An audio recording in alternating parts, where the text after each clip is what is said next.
everyone, welcome back to ONYX Pages.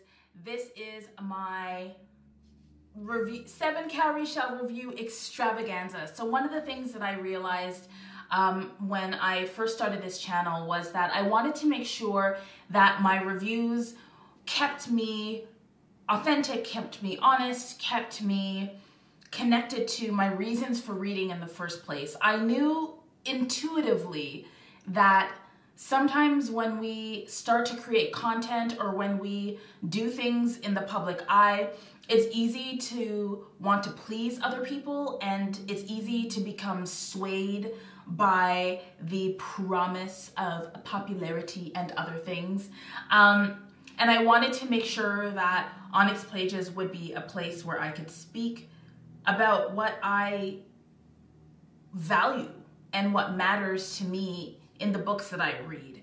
And so that's why, encouraged by Tommy, in my very first couple of videos, I created the 7-calorie shell review system.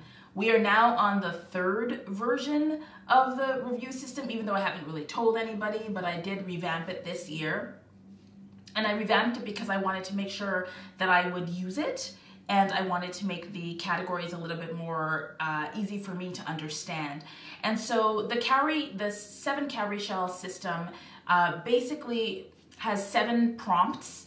It's not quite like the 5-star system where like 3 stars is better than 2 stars, 5 stars is better than 4 stars in a very linear way. It's more kind of dynamic than that. If you think of certain divinatory systems, you might throw bones, you might throw cowrie shells, and depending on whether the cowrie shell is up or down, or if it's in a particular like order, it might create like a pattern that itself tells a story. So for me, if something is rated like 5.5 cowrie shells or that, it's more about the sensation and the resonance of the story as opposed to a numerical mark or grade. So I just want you to understand that as I go through, because I might talk about giving something 5 cowrie shells or 3 cowrie shells, and it's less about the numbers and more about the whole of the thing. Okay, I am not wearing a sweatshirt from Mess in a Bottle this time. I am wearing my Still Like Air I Rise Maya Angelou boat neck sweatshirt, which I got somewhere on the internets, and these fan earrings made by an artist called Essie that Tommy gifted me with. So that is what you see. I decided to change my lipstick and everything because I wanted there to be a match, as much as there can be in a hotel room, between SOULar by River Solomon, which I'm about to review, and Injeri. So I hope you enjoy.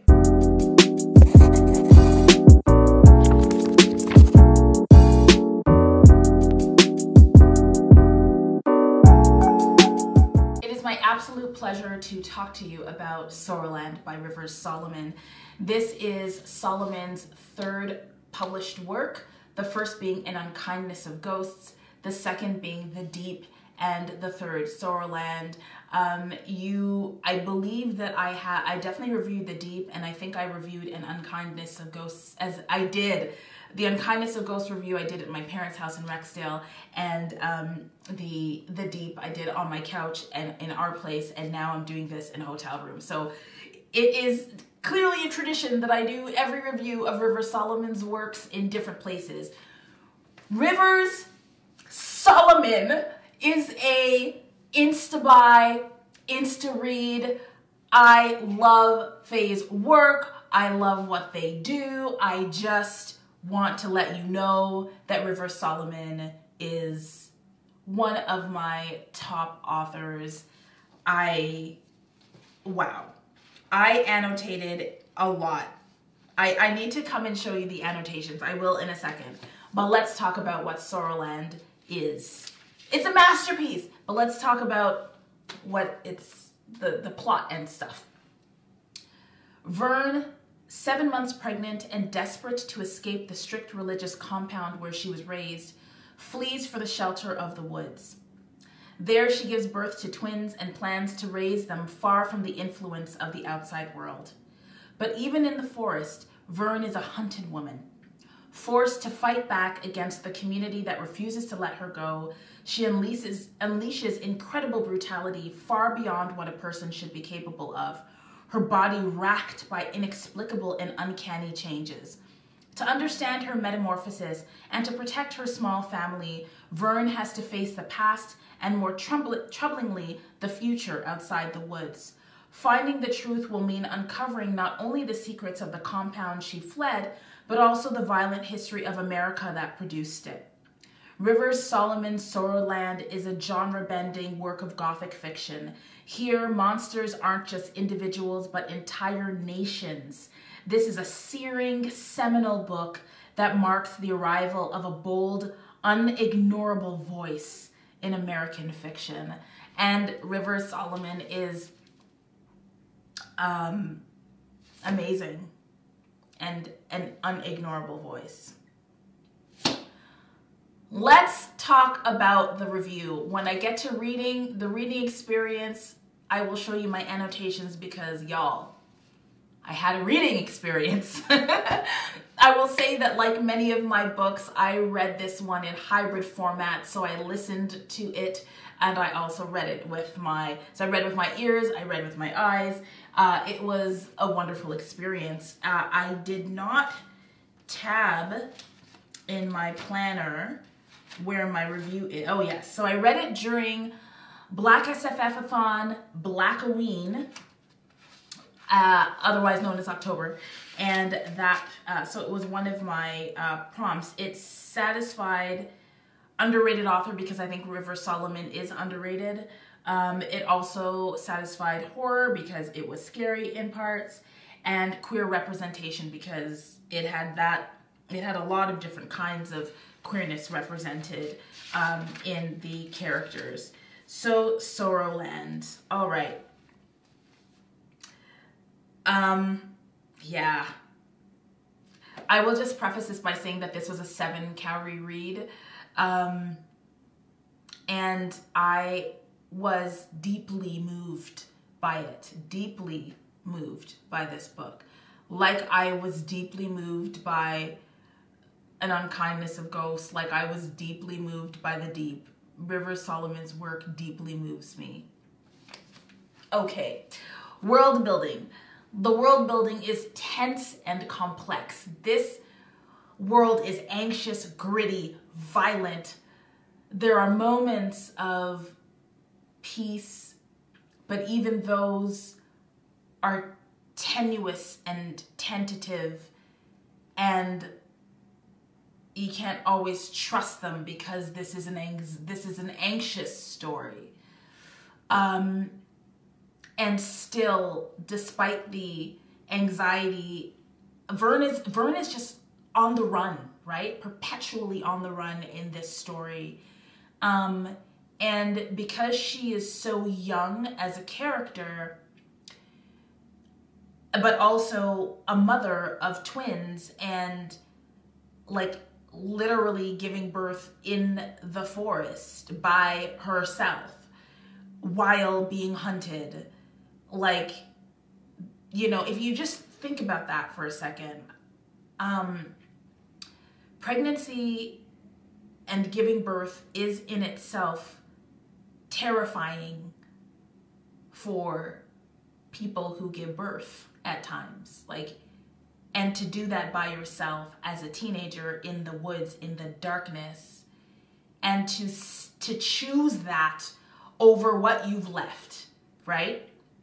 Rather than go home to the safety or stay in the safety of your home to give birth and then run away, Vern runs at 7 months, is pregnant on her own in the woods with only the woods to survive, to eat, to shelter, to clean herself and her babies after giving birth in the wild. So if you can just think of the smells, the soil, the trees, the wind, the rain, the coldness, the sun, the lack of light, the pitter-patter of animal creatures, right? That might smell the blood and of pregnancy and the fluids and all of that, right? Like we are in it with Vern. This is where the story begins, right? And that fear and that trepidation and that anxiousness follows Vern throughout the entire story. And throughout, we learn about Vern as being something more than human. And we learn about Vern's supernatural state while Vern herself learns about it. And what I love about River Solomon's work is their ability to cause us to double take, right? And this has happened in all of the work by River Solomon that I've read, where I will be reading and I'll be reading, this is me reading, and be like, what?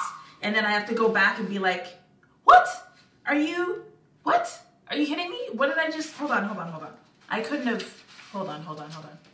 What? Right? Like that's literally like how I experienced this book. And yeah, so the world building was amazing. And what Vern experiences and how she experiences the world, what she sees, it's just liminal is a word that comes up a lot when I talk about and when I think about this book, even while I was reading it. And I think I wrote the word liminal here. I did not. Did I? I did not. I should have. But the word liminal comes up for me a lot. Because even when I was writing my notes, I was like, liminal. Liminal, relating to a transitional or initial stage of a process, occupying a position at or on both sides of a boundary or a threshold, right? So there is something liminal, right? So a liminal experience is the feeling of transition. They may be brief, like the liminal moments described above, according to the internet, or they may be long, like going through a divorce or a job transition, right? So this entire story is written in liminal space. Vern Rivers takes us into this moment of transition, and Faye spreads it, stretches it, blows it open into a bubble, and places the reader inside it. I am getting a call from Worldcon. 1 second. Let me see who's calling me, because this is happening in real time. I told you, I'm getting dispatches from Worldcon. She's more than interested. I am filming a video, and it's okay because I told the people that I'm getting another dispatch from Worldcon, and so keep it classy, but also hi, and I want to meet who I'm about to meet.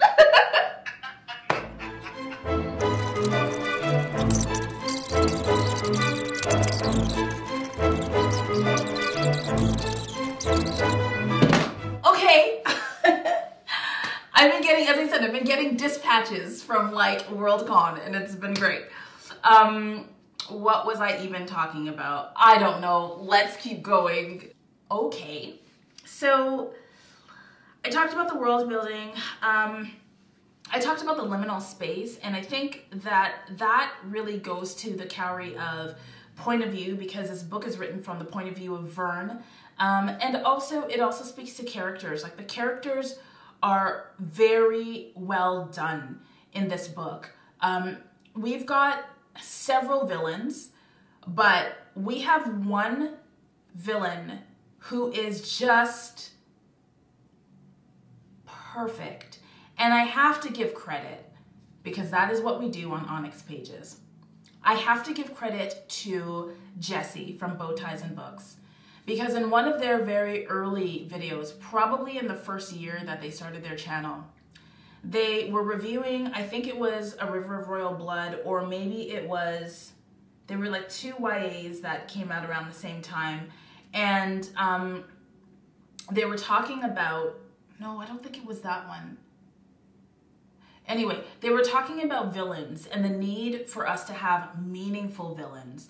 You don't want to have somebody without a backstory that's just evil for evil's sake, right? Like the point of the villain, the point of the bad character, the antagonist, the shadow, is to show us something of ourselves, to demonstrate what happens when bad choices are made, right? Like that's why we do what we do. That's why we need those villains. And the villain, the main villain in this story is like a true villain. Like there is some evil, betrayal, like the worst villain. And there's also like a moment in the story where we've got that they were there and all the time, right? Like, so anyway, you just have to read it. The characters were done so beautifully. There's so many like broken, tragic characters with lots of texture. Like this is it's a dark story in the best of ways. It's a story that really gets us to explore our shadow sides in this liminal space. Beautiful. There are, in terms of themes, systemic oppression, systemic violence, state-sanctioned violence. There's like a cult-like community. We've got mother-daughter separation and alienation. We've got relationship with the land, and there is a relationship with the land that you gotta read. It's amazing, like amazing. We've got the supernatural. We've got really an interesting story being told about. Actually, it's not even a story being told about, but it's a critique of disability, right? Vern is visually impaired, right? That's what we would call it, visually impaired. And is also, and there are other neurodivergent elements of Vern's character and Vern's person. Some that exist right from the beginning, and some that we are revealed to us and to Vern as the story unfolds, as it develops. And so we see Vern being and becoming the hero, and the way that Rivers has written Vern is such that we are able to see Vern's power in its fullness and not in opposition to what might ordinarily be referred to as a disability. In fact, Vern is stronger, more powerful, more virtuous, and deserving of the payoff at the end of the story because, I think, of her lived experience. And it's just powerfully done.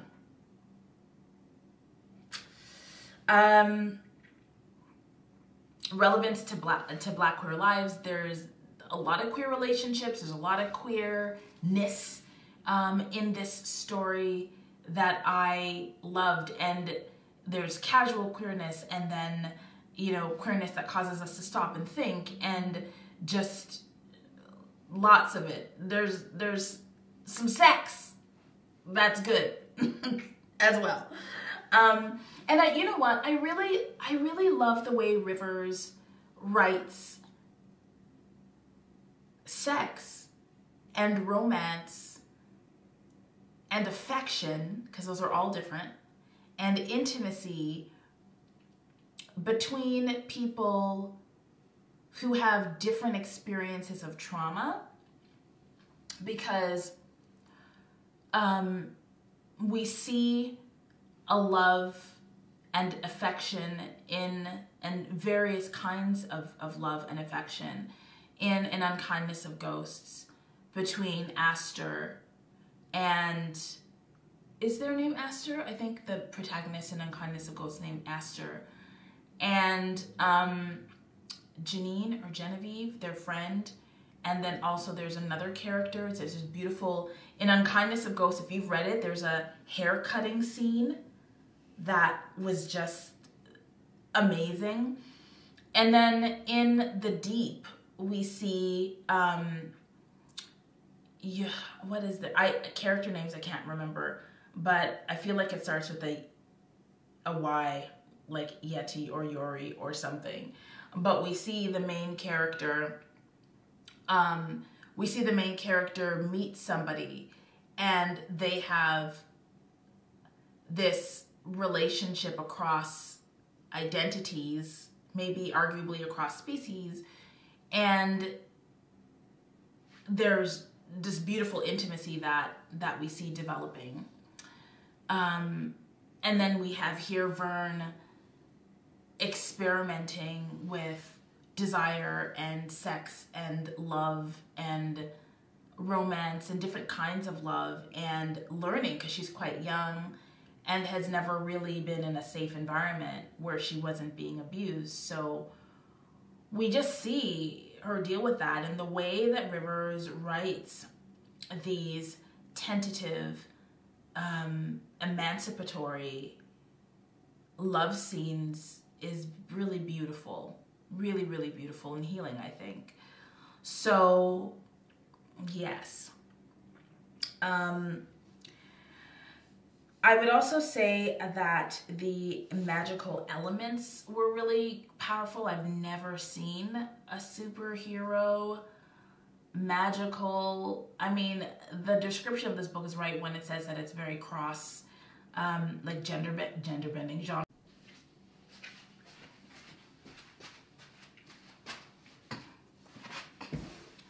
So the description of this book is really right when it refers to Sorrowland being very genre bending, because it is, and there's so much to it. Sorry, I had to change my camera and I lost my battery beeped, so I lost my train of thought. But I gotta say, this was just, like, the reading experience was amazing. I will now show you my annotations, so thank you for reminding me. I bedazzled this book, so I will show you. It even drove me to write poetry. Okay, so look at this. This is what I did on the front cover. So it says, can you see that? Hold on. Like, I ate this book up. When I was done, I just thought this was amazing. So this reads, let me hold you too closely. Let me surrender to a future that is safest when unknown. Let me unfurl, transformed, satiated, true. I prefer this version of myself. That is a poem that I wrote, inspired by this book. And then on the back I wrote, we are greater than we have ever been. And then you'll see that I did a lot here. So the pages that divide the sections of the book are beautifully illustrated. And I started off annotating with my light blue highlighter and some gold glitter pen. I'll just wait for that to focus. I hope it focuses. I think you'll be able to see some glittering action there. There we go. So I did that, and then I also used these little stickers in the corner to write notes to remind myself of things. So this says, Vern remakes herself in the woods. She is strong and resilient. She is planning. And there are many, many places in the book where I just do this and say, wow, because wow. Then I got into some serious bedazzling. So I'll find, you know, I used my washi tape. I liked using these feathers. It made sense to me. And I also started to use my highlighter to write things as well. I'll show you an example of that when I get to it. But then I thought, you know what?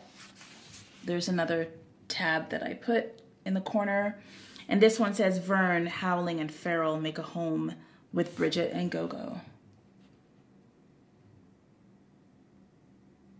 And you can do this when you are annotating. If you, like me, sometimes forget what happens in a book and you want to remember, you can create those little plot prompts for you so that when you're reviewing, you can remember the moments that really stood out to you. So here you'll see I have written something across the pages, and I've also introduced the use of these adhesive little glittery things. This is the first time I think I've written something across the page like that. And then it starts to get really, really wild because we start to see hearts and we start to see full pages. Wow is what I've written here, but full pages with highlights, with glitter. Can you see the shining glittery jewels? Because this book is giving it to me, and so I give it back. And we see, what else do we see? Like, also, book within a book. There is a reference to a book in this book. And I notice it, and I love it. Let's see what else I can show you. I end up changing colors because the book starts to... I've written here, I enjoy the chosen family they have built together. It seems to revolve around Vern and the kids. I'm okay with that. A safe place for Vern to continue her transformation, for new love and alliance to prosper. And then we see, as the book starts to get darker, so do my annotations. And I start to use a dusky, dusty blue with stars. And at the end of it, I just say spectacular. And the words are complex, fecund, cerebral. And yeah, I've got my 7 carry review notes in the back too, which I did not review. So I will do that now to see if I missed out on anything that I wanted to tell you.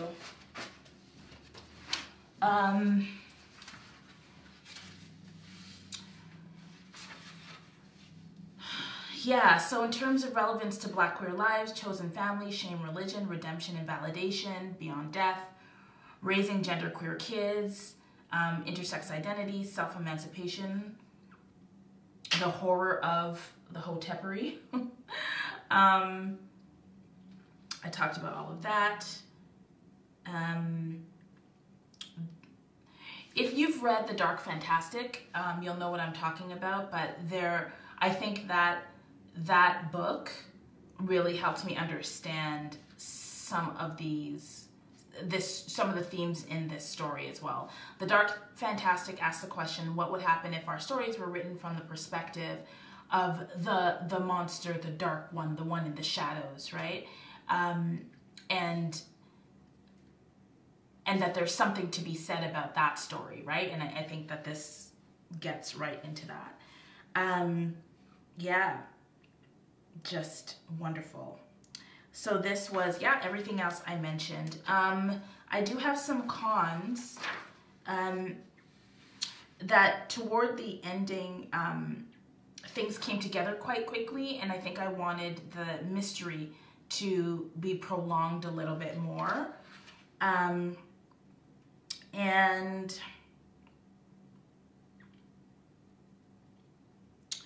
there were opportunities to, in terms of the political world building, there were opportunities to dive a little bit more deeply into the indigenous histories that intersected with the Black and civil rights histories that were referenced in the story as well.